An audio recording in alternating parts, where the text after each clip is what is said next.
His Royal Majesty Ogiame Atuwashe III, the Olu of Warri, has kick-started the revalidation of Ishekiri chiefs in Ode Ishekiri, the ancestral home of Ishekiris in Warri South local government area of Delta State. The exercise, which commenced on Thursday, August 2nd, 2021, also saw the confirmation of the Warri Council of Chiefs, which was preceded by a public notice that dissolved the council, committees, and subcommittees in the kingdom. Chief Johnson Ama Sherugele, Iyashere of Warri Kingdom, emerged the highest ranking Ishekiri chief, as well as traditional prime minister of the kingdom. Chief Johnson dislodges Chief Ayiri Emami, the Ologboshere of Warri Kingdom, who served as traditional prime minister under the immediate past Olu, His Majesty Ogiame Ikinwonle. Other chiefs who had their conferments revalidated included Chiefs Gabriel Awala, Kofi Kate, Robinson Ariyo, Dr. Roland Orishejafo, Rolly Orishejafo, Edwin Oli, Solomon Areyanka, Clement Malegemi, Eugene Ikomi, Omolubi Newumi, and Bilibisi Giwa, respectively. According to the Ogiame Atuwashe III, the exercise will be carried out in batches. It means funfair, glamour, dancing, jubilation. His Majesty Ogiame Atuwashe III, the 21st Olu of Warri, was earlier today welcomed by sons and daughters of Warri Kingdom at Ode Shekiri, where he reaffirmed the loyalty of chiefs into his cabinet.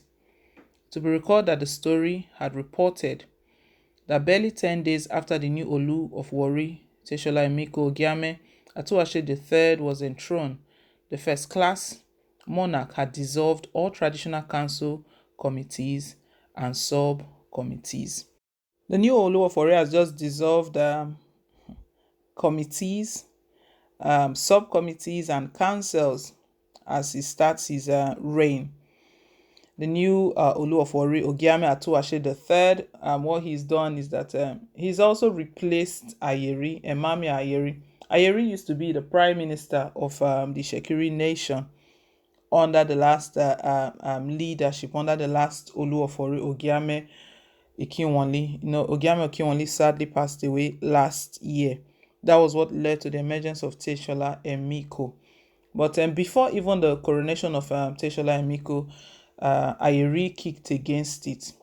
Even it was about 2 weeks ago that one of the palace chiefs, Chief Mene, came out and he was speaking that they've even paid Ayiri a visit, and they've told him that, you know what, you've been part of us.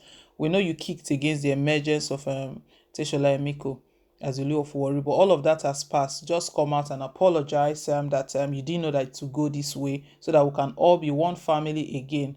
That they gave him that piece of advice and told him if he does that, that everything will be fine, everyone will put the past behind and they will move on, But they said Ayiri did as though, okay, I've heard you guys, and they were expecting that he would turn up, but he never turned up, meaning that he doesn't see any need, or he doesn't feel that he's committed any crime or anything that warrants apology, so he did not turn up.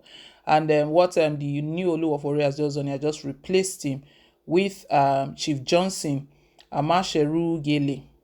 He has just replaced him, and he's now occupying the highest ranking position.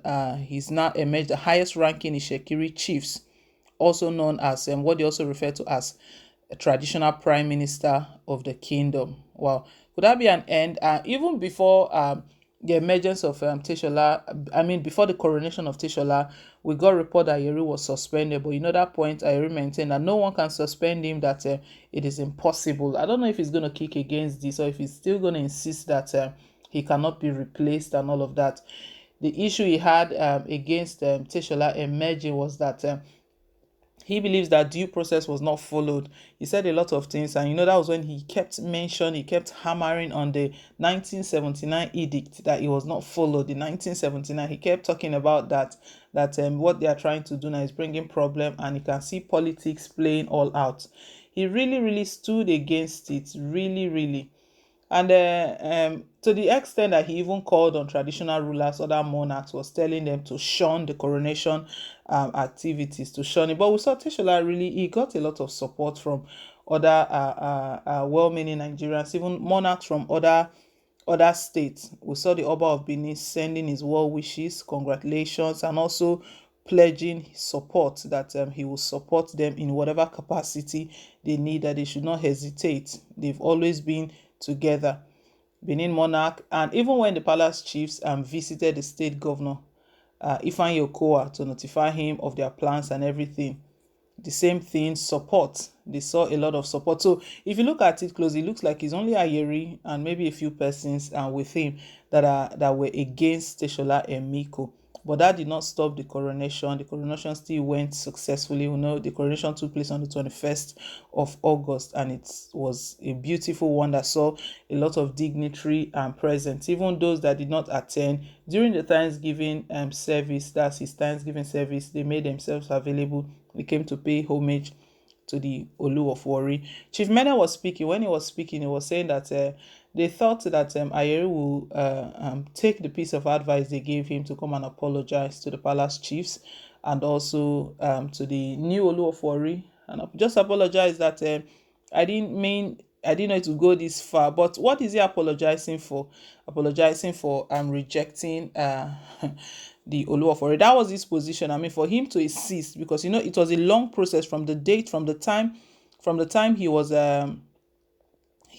Teshola emerged, his name was mentioned as the Olu designate.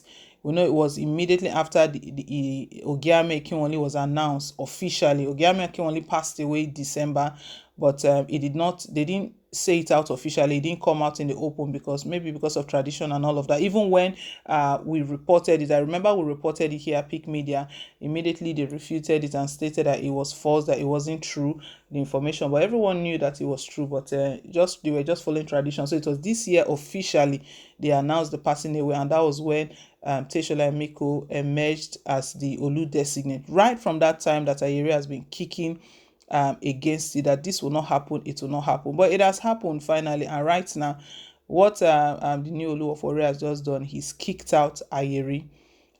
He's kicked him out. He revalidates Iyashere and 10 other Olu chiefs. We'll see if Ayiri is going to kick against this, what he would do in his reactions. Well, guys, let's hear your take down below in the comment section. Thank you once again for staying tuned. Please don't forget to like, share, and to subscribe. Till I come your way again on more updates. Bye.